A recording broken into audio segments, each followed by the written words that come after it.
নমঃ শ্রী জ্যোতিরাজায় বিবেকানন্দ সুরয়ে সচ্চিদ সুখ স্বরূপায় স্বামিনে তাপহারিণে। ভারতে বিবেকানন্দ। স্বামীজির লাহোরে প্রদত্ত তৃতীয় বক্তৃতা 12ই নভেম্বর 1897 সালে যে বক্তৃতা দিয়েছিলেন সেইটার নামকরণ বেদান্ত। এই বেদান্ত বক্তৃতার অন্তর্গত যে আলোচনা সেইখান থেকে পাঠ চলছে। স্বামীজি বলছেন, ভারতে আমাদের সকল সম্প্রদায়কে আত্মা সম্বন্ধে পূর্বোক্ত মহান তত্ত্ব বিশ্বাস করিতে হয়। শুধু দ্বৈতবাদীরা বলেন, পরে আমরা ইহা বিশেষভাবে দেখিব, অসৎ কর্মের দ্বারা আত্মা সংকোচ প্রাপ্ত হয়, উহার সমুদয় শক্তি ও স্বভাব সংকুচিত হইয়া যায়।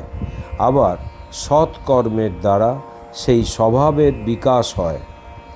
অদ্বৈতবাদী বলেন, আত্মার কখনো সংকোচ বা বিকাশ কিছুই হয় না, এরূপ হইয়াছে বলিয়া মনে হয় মাত্র।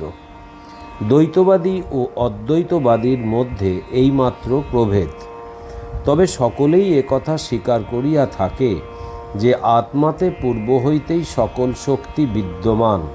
বাহির হইতে কোনো কিছু যে আত্মাতে আসিবে তাহা নহে, কোনো জিনিস যে উহাতে আকাশ হইতে পড়িবে তাহা নহে।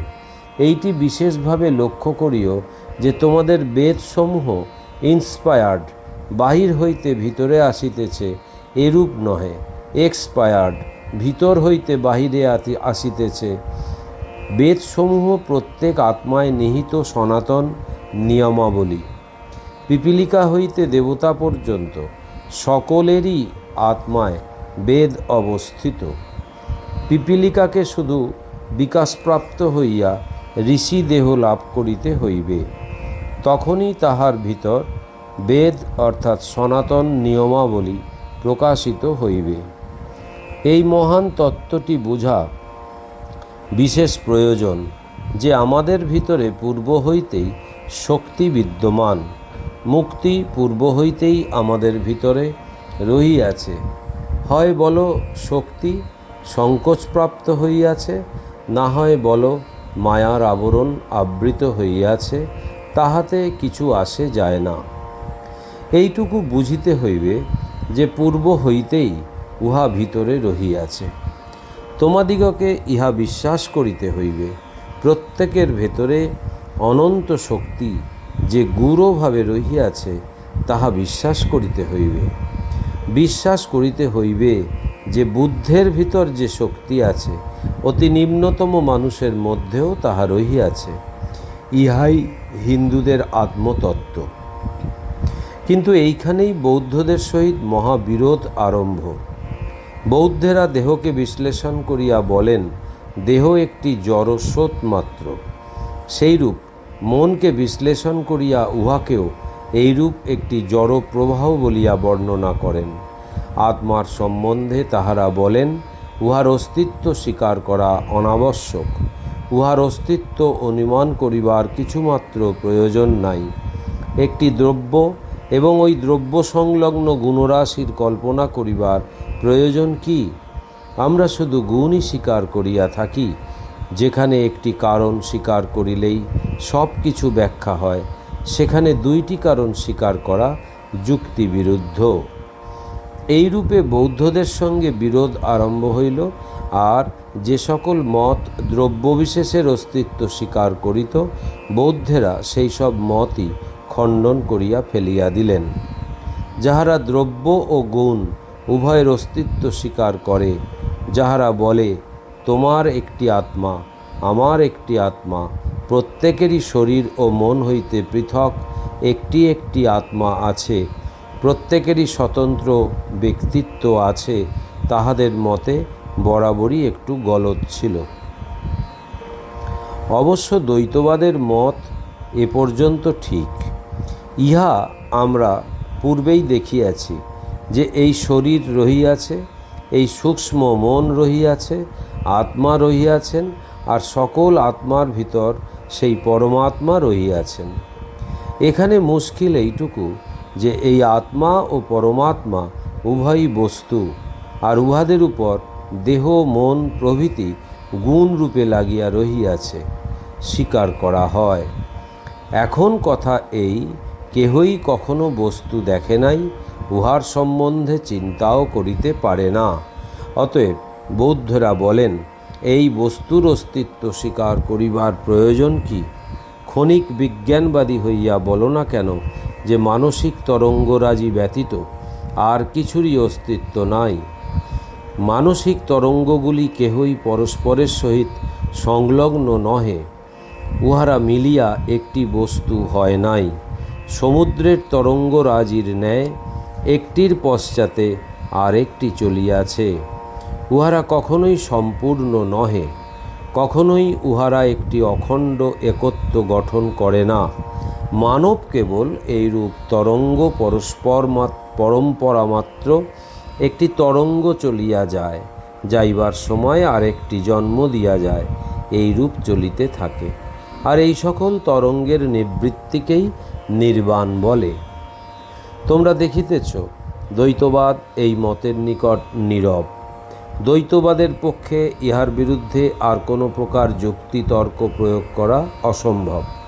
দ্বৈতবাদীর ঈশ্বরও এখানে টিকিতে পারেন না। সর্বব্যাপী অথচ ব্যক্তিবিশেষ, হস্ত বিনা যিনি জগৎ সৃষ্টি করেন, চরণ বিনা যিনি গমন করেন, ইত্যাদি। কুম্ভকার যেমন ঘট প্রস্তুত করে, সেই রূপে যিনি বিশ্ব সৃষ্টি করেন, বৌদ্ধ বলেন, ঈশ্বর যদি এইরূপ হন, তবে আমি সেই ঈশ্বরের সহিত যুদ্ধ করিতে প্রস্তুত, তাহাকে উপাসনা করিতে ইচ্ছুক নহি। এই জগৎ দুঃখপূর্ণ, ইহা যদি ঈশ্বরের কার্য হয়, বৌদ্ধ বলেন, তবে আমি এরূপ ঈশ্বরের সহিত যুদ্ধ করিব। আর দ্বিতীয়ত, এইরূপ ঈশ্বরের অস্তিত্ব অযৌক্তিক ও অসম্ভব। তোমরা সকলেই ইহা অনায়াসে বুঝিতে পারো। যাহারা জগতের রচনা কৌশল দেখিয়া উহার একজন পরম কৌশলী নির্মাতার অস্তিত্ব অনুমান করেন, তাহাদের যুক্তিসমূহের দোষ আলোচনা করিবার প্রয়োজন নাই। ক্ষণিক বিজ্ঞানবাদীরাই তাহাদের সমুদয় যুক্তিজাল একেবারে খণ্ডন করিয়াছেন। সুতরাং ব্যক্তিবিশেষ ঈশ্বর আর টিকিতে পারিলেন না। তোমরা বলিয়া থাকো যে সত্য, শুধু সত্যই তোমাদের একমাত্র লক্ষ্য। সত্যমেব জয়তে নানৃতম, সত্যেন পন্থা বিতত দেবযান। সত্যেরই জয় হইয়া থাকে, মিথ্যা কখনো জয় লাভ করে না। সত্যের দ্বারাই দেবযান মার্গ লাভ হয়। সকলেই সত্যের পতাকা উড়াইয়া থাকে বটে, কিন্তু উহা কেবল দুর্বল ব্যক্তিকে পদদলিত করিবার জন্য। তোমাদের ঈশ্বর সম্বন্ধীয় দ্বৈতবাদাত্মক ধারণা লইয়া প্রতিমা পূজক গরিব বেচারার সহিত বিবাদ করিতে যাইতেছ। ভাবিতেছ তোমরা ভারী যুক্তিবাদী, তাহাকে অনায়াসে পরাস্ত করিয়া দিতে পারো। আজ সে যদি ঘুরিয়া তোমার ব্যক্তিবিশেষ ঈশ্বরকে একেবারে উড়াইয়া দিয়া উহাকে কাল্পনিক বলে, তখন তুমি যাও কোথায়?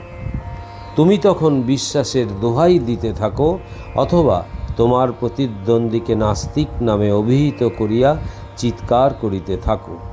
দুর্বল মানুষ তো চিরকালই চিৎকার করিয়া থাকে, যে আমাকে পরাস্ত করিবে সেই নাস্তিক। যদি যুক্তিবাদী হইতে চাও, তবে বরাবর যুক্তিবাদী হও। যদি না পারো, তবে তুমি নিজের জন্য যেটুকু স্বাধীনতা চাও, অপরকে সেটুকু দাও না কেন? এইরূপ ঈশ্বরের অস্তিত্ব তুমি কিভাবে প্রমাণ করিবে? অপরদিকে প্রমাণ করা যাইতে পারে ঈশ্বরের অস্তিত্ব নাই, তাহার অস্তিত্ব বিষয়ে কোনো প্রমাণ নাই, বরং অনস্তিত্ব বিষয়ে কতকগুলি প্রমাণ আছে। তোমার ঈশ্বর, তাহার গুণ, অসংখ্য জীবাত্মা, আবার প্রত্যেক জীবাত্মাই ব্যক্তি, এই সকল লইয়া তুমি কেমন করিয়া তাহার অস্তিত্ব প্রমাণ করিতে পারো? তুমি ব্যক্তি কিসে? দেহরূপে তুমি ব্যক্তি নও, কারণ তোমরা আজ প্রাচীন বৌদ্ধগণ অপেক্ষাও ভালোরূপে জানো যে একসময় হয়তো যে পদার্থ সূর্যে ছিল, আজ তাহা তোমাতে আসিয়া থাকিতে পারে, আর হয়তো এখনই তাহা বাহির হইয়া গিয়া বৃক্ষলতাদিতে থাকিতে পারে। তবে তোমার ব্যক্তিত্ব কোথায়? মনের সম্বন্ধেও এই কথা খাটে। তবে তোমার ব্যক্তিত্ব কোথায়? আজ তোমার একরকম ভাব, আবার কাল আর এক ভাব। যখন শিশু ছিলে তখন যেরূপ চিন্তা করিতে, এখন আর সেরূপ চিন্তা করো না। যুবা অবস্থায় মানুষ যেরূপ চিন্তা করিয়াছে, বৃদ্ধ হইয়া সেইরূপ চিন্তা করে না। তবে তোমার ব্যক্তিত্ব কোথায়? জ্ঞানেই তোমার ব্যক্তিত্ব। এ কথা বলিও না। জ্ঞান অহং তত্ত্ব মাত্র, আর উহা তোমার প্রকৃত অস্তিত্বের অতি সামান্য অংশব্যাপী। আমি যখন তোমার সহিত কথা বলি, তখন আমার সকল ইন্দ্রিয় কাজ করিতেছে, কিন্তু আমি সে সম্বন্ধে জানিতে পারি না। যদি জ্ঞানই অস্তিত্বের প্রমাণ হয়, তবে বলিতে হইবে ইন্দ্রিয় সমূহ নাই, কারণ আমি তো উহাদের অস্তিত্ব জানিতে পারি না। তবে আর তোমার ব্যক্তিবিশেষ ঈশ্বর সম্বন্ধে মতবাদগুলি কোথায় দাঁড়ায়? এরূপ ঈশ্বর তুমি কিভাবে প্রমাণ করিতে পারো? আবার বৌদ্ধেরা উঠিয়া বলিলেন, ইহা যে শুধু অযৌক্তিক তাহা নহে, এরূপ বিশ্বাস নীতিবিরুদ্ধও বটে, কারণ উহা মানুষকে কাপুরুষ হইতে এবং বাহিরের সাহায্য প্রার্থনা করিতে শিখায়। কেহই কিন্তু তাহাকে এরূপ সাহায্য করিতে পারে না। এই ব্রহ্মাণ্ড পড়িয়া রইয়াছে, মানুষই ইহা এরূপ করিয়াছে। তবে কেন বাহিরের একজন কাল্পনিক ব্যক্তি বিশেষে বিশ্বাস করো, যাহাকে কেহ কখনো দেখে নাই বা অনুভব করে নাই, অথবা যাহার নিকট হইতে কেহ কখনো সাহায্য পায় নাই? তবে কেন নিজেদের কাপুরুষ করিয়া ফেলিতেছ, আর তোমাদের সন্তান সন্ততিকেই বা কেন শিখাইতেছ যে মানুষের সর্বোচ্চ অবস্থা কুকুরের মতো হওয়া এবং এক কাল্পনিক পুরুষের সম্মুখে নিজেকে দুর্বল, অপবিত্র ও জগতে অতি হেয় অপদার্থ মনে করিয়া হাঁটু গড়িয়া থাকা? অপরদিকে বৌদ্ধগণ তোমাকে বলিবেন, তুমি নিজেকে এইরূপ বলিয়া শুধু যে মিথ্যাবাদী হইতেছ তাহা নহে, পরন্তু তোমার সন্তান সন্ততিরও ঘোর অনিষ্টের কারণ হইতেছে। কারণ এইটি বিশেষ করিয়া লক্ষ্য করিও যে মানুষ যেমন চিন্তা করে তেমনই হইয়া যায়। নিজেদের সম্বন্ধে তোমরা যেমন বলিবে, ক্রমশ তোমাদের বিশ্বাসও তেমনই দাঁড়াইবে। ভগবান বুদ্ধের প্রথম কথাই এই, তুমি যাহা ভাবিয়াছ তাহাই হইয়াছ, আর যাহা ভাবিবে তাহাই হইবে। ইহাই যদি সত্য হয়, তবে কখনো ভাবিও না যে তুমি কিছুই নও। আর যতক্ষণ না তুমি এমন কাহারও সাহায্য পাইতেছ, যিনি এখানে থাকেন না, মেঘ রাশির উপর বাস করেন, ততক্ষণ তুমি কিছু করিতে পারো না। ইহাও ভাবিও না। এইরূপ ভাবিলে তাহার ফল হইবে এই যে তুমি দিন দিন অধিকতর দুর্বল হইয়া যাইবে। আমরা অতি অপবিত্র, হে প্রভু, আমাদিগকে পবিত্র করো।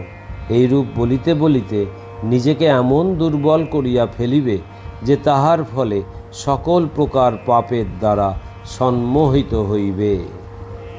বৌদ্ধেরা বলেন, প্রত্যেক সমাজে যে সকল পাপ দেখিতে পাও, সেগুলির শতকরা 90% আসিয়াছে এই ব্যক্তিবিশেষ ঈশ্বরের ধারণা হইতে, তাহার সম্মুখে কুকুরের মতো হইয়া থাকার ধারণা হইতে। এই অপূর্ব মনুষ্য জীবনের একমাত্র উদ্দেশ্য এইরূপ কুকুরের মতো হইয়া থাকা। ইহা অতি ভয়ানক কথা। বৌদ্ধ বৈষ্ণবকে বলেন, যদি তোমার আদর্শ জীবনের লক্ষ্য ও উদ্দেশ্য এই হয় যে ভগবানের বাসস্থান বৈকুণ্ঠ নামক স্থানে গিয়া অনন্তকাল তাহার সম্মুখে করজোড়ে দাঁড়াইয়া থাকিতে হইবে, তবে তাহা অপেক্ষা বরং আত্মহত্যা শ্রেয়। বৌদ্ধ বলিতে পারেন, তিনি এইটি এড়াইবার জন্যই নির্বাণ বা বিলুপ্তির চেষ্টা করিতেছেন। আমি তোমাদের নিকট ঠিক একজন বৌদ্ধের মতো এই কথাগুলি বলিতেছি। কারণ আজকাল লোকে বলিয়া থাকে যে অদ্বৈতবাদের দ্বারা মানুষ দুর্নীতিপরায়ণ হয়, সেজন্য অপর পক্ষেরও কি বলিবার আছে সেইটি তোমাদের নিকট উপস্থিত করিবার চেষ্টা করিতেছি। আমাদিগকে দুই পক্ষই নির্ভীকভাবে দেখিতে হইবে। প্রথমত আমরা দেখিয়াছি একজন ব্যক্তিবিশেষ ঈশ্বর জগৎ সৃষ্টি করিয়াছেন, ইহা প্রমাণ করা যায় না। আজকাল কি বালকও এ কথা বিশ্বাস করিতে পারে? যেহেতু কুম্ভকার ঘট নির্মাণ করে, অতএব ঈশ্বর জগৎ সৃষ্টি করিয়াছেন। যদি তাহাই হয়, তবে কুম্ভকারও তো একজন ঈশ্বর। আর যদি কেহ তোমাকে বলে মাথা ও হাত না থাকিলেও ঈশ্বর কাজ করেন, তবে তাহাকে পাগলাগারদে পাঠাইতে পারো। তোমার জগৎ সৃষ্টিকর্তা এই ব্যক্তিবিশেষ, যাহার নিকট তুমি সারা জীবন ধরিয়া চিৎকার করিতেছ, তিনি কি কখনো তোমাকে সাহায্য করিয়াছেন? যদি করিয়াই থাকেন, তবে তুমি তাহার নিকট হইতে কিরূপ সাহায্য পাইয়াছ? আধুনিক বিজ্ঞান তোমাদিগকে এই আরেকটি প্রশ্ন করিয়া উত্তর দিবার জন্য আহ্বান করে। বৈজ্ঞানিক প্রমাণ করিয়া দিবে যে এরূপ যাহা কিছু সাহায্য তুমি পাইয়াছ, তাহা তুমি নিজের চেষ্টাতেই পাইতে পারো। পক্ষান্তরে তোমার এরূপ বৃথা কন্দনে শক্তিক্ষয়ের কোনো প্রয়োজন ছিল না। পরতত্ত্বে সদা লীন রামকৃষ্ণে সমজ্ঞয়া यो धर्मो स्थापनरतो वीरे शान्तं नमाम्यहं। श्रीरामकृष्णार्पणमस्तु।